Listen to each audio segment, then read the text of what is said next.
Okay, this is a quick video with some thoughts for Lats and Sinner, RIP. It's awful to think about their families and two young men with their lives ahead of them just cut short. It's absolutely awful. If it can happen to Anthony Joshua, trust me, it can happen to anybody. And I'm not trying to equate it, but I'm going to give you a quick story just so I can put you in the mind of where I think Anthony Joshua is just right now. So about, oh my gosh, when I was in my early 20s, I was coming back from Notting Hill Carnival with three of my friends and a girlfriend. I was in the exact same seat as Anthony Joshua, in the seat behind the driver.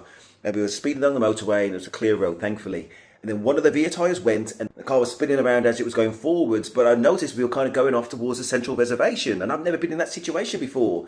And I remember there was a point where the car was spinning around and I was wondering whether my side of the car was going to hit that central reservation at speed. But it carried on turning and it ended up being the offside, aka the passenger side, that impacted the barrier. Thankfully, nobody was injured. The car was a write-off. Nothing to the extent of Anthony Joshua's car, but the car was a write-off. Now, I replayed that incident in my mind for weeks after it happened, and nobody was injured. Now, Anthony Joshua was in a situation, and this is what I'm thinking about, where he would look to his right, and both friends are dead. And that has got to play with the mind. So if we go first friend first, you look to your immediate right, you can see his injuries, and he's dead, he's gone, he's your friend. He's a human being first, but he's also your friend. And you've got to kind of process all of these things about what you're going to say, how you're going to try and help. You've got your own injuries, but you know that he's gone.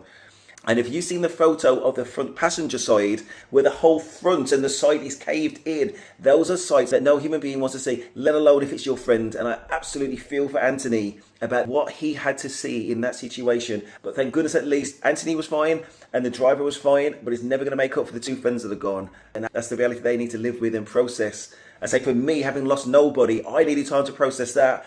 And I'm thinking that Anthony is going to need time to process, and hopefully he goes for some level of counselling where he can at least unburden and be given strategies about how to deal with the grief and the horror of that situation. And I'm not so sure whether he's going to be in a fit state of mind to fight in 2026. And even if he does fight in 2026, it's infinitely more likely that he's going to lose anyway. I'm not saying it's not going to happen. I don't know Anthony. I don't know his circle, but that is obviously going to play on his mind, and it's only just happened.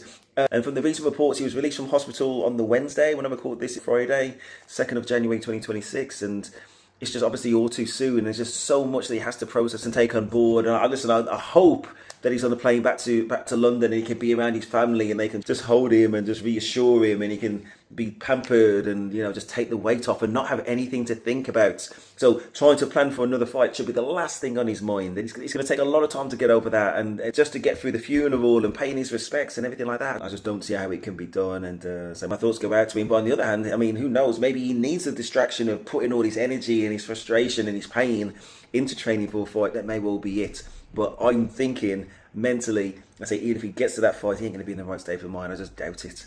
But yeah, my heart goes out to Anthony. My heart goes out to the families of Lats and Sinner. And nobody could have predicted that something like this would have happened. It's absolutely awful. And it's just a reminder to us all as we go into 2026 to make the most of every day. If you've got loved ones out there, make sure you pick up the phone and just let them know that you're thinking about them, that you still care and things like that. And I will take my own advice on that too. And some things just aren't worth arguing about and fighting about in the bigger scheme of things. I'm not talking about Lats and Sinner, I'm talking about me and I'm talking about us, obviously. And my thoughts for Lats and Sinner, they're gone way too soon. It's absolutely awful, and my thoughts go out to their families.